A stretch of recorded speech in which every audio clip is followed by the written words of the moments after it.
was always acting so high and mighty towards everyone. Today, I will... whatever.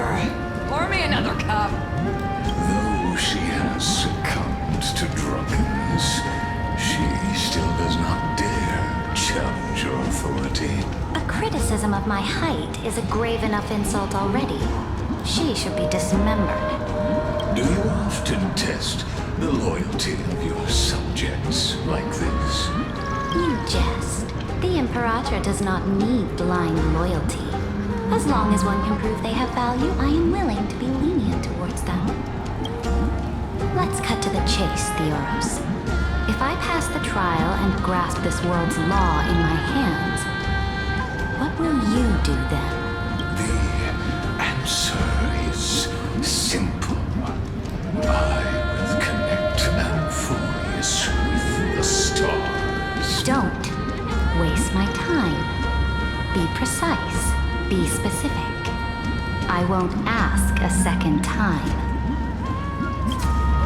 Allow me to adjust my statement.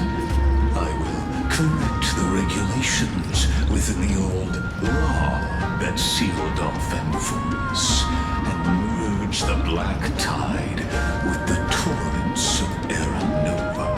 Then we will be able to decimate the forces beyond the sky that are trying to annihilate Heidentum and sound the trumpet for the endless campaign you will then embark on. But you previously said that Iron Tomb is unrivaled in power across the stars. Who would dare to annihilate it? There is a federation of warships named the Cienzo Alliance, warlike and old-fashioned. A cult named the Genius Society, loosely organized, but steeped in abject insanity. Oh, there's also the Astral Express, that so-called Deliverer, is part of that last group. Those vagabonds mistakenly believe they can connect the stars through alliances instead of conquest. But history has already given them a tough lesson. There are countless other organizations besides, but when the Lord Ravager sweeps across the cosmos, they will certainly all bow before your empire of destruction. The Hackman Alliance is invincible! If those civilizations are not as feeble as you describe, then they may still have some value in testing the quality of my blade. That being said, even the smallest and weakest city-states should build an obelisk to the Imperator, so that their people can constantly recall the glory of her conquests. Walk a little longer with me, Theoros. I don't like how this is going. Our little Imperator seems fascinated by the destruction. Greyfly, little sea hare. It seems like they're still talking. Get closer. What a difficult situation. No matter how we position our forces, this battle against Fagusa will result in many casualties.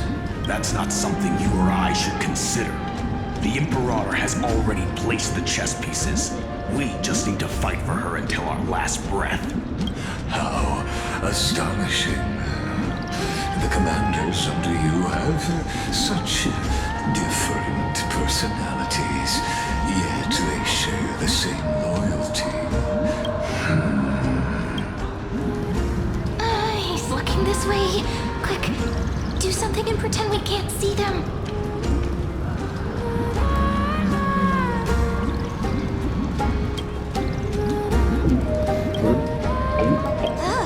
Slow down. Are you okay? What's the matter? My apologies. I was just checking whether everything was fine with those two distinguished guests of yours. And it seems like all is well. Let us continue our previous conversation regarding the soldiers fighting for you.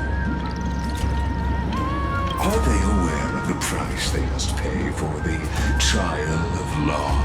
If I recall correctly, you've already lost a bout against Lantern due to offering insufficient sacrifices. You dare mention my name alongside the word lost?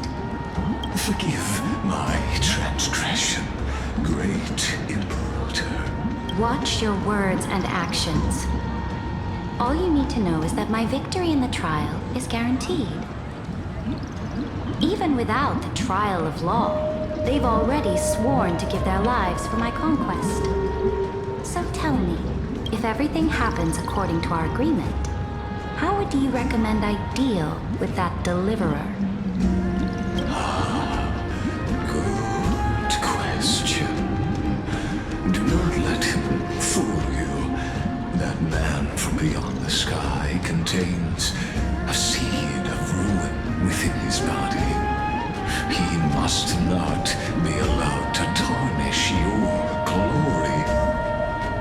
Therefore, the wisest decision would be to hand him over to me. You plan to torture him? Calling it experimentation would be more appropriate. The guest's patience is running thin. I plan to remove the Fantasia and head into the banquet. I will heed your advice. Leave for now, Theoros, and go back to Akama. You don't want to confront those two directly either, do you? Indeed, it's a pity that Antikytheras are lightweights when it comes to drinking. Before I leave, I would like to make a toast to your boundless ambition, using my spirit instead of a goblet. As I expected, that Theoros' schemes have been revealed. Thank you for your bravery, guests. It's time for me to dispel the Fantasia. This will be the Imperator's last public address before we head off, and therefore, likely, the final chance to change her mind. I will try to get you a chance to speak, and I'll also prepare for any contingencies. The rest is up to you.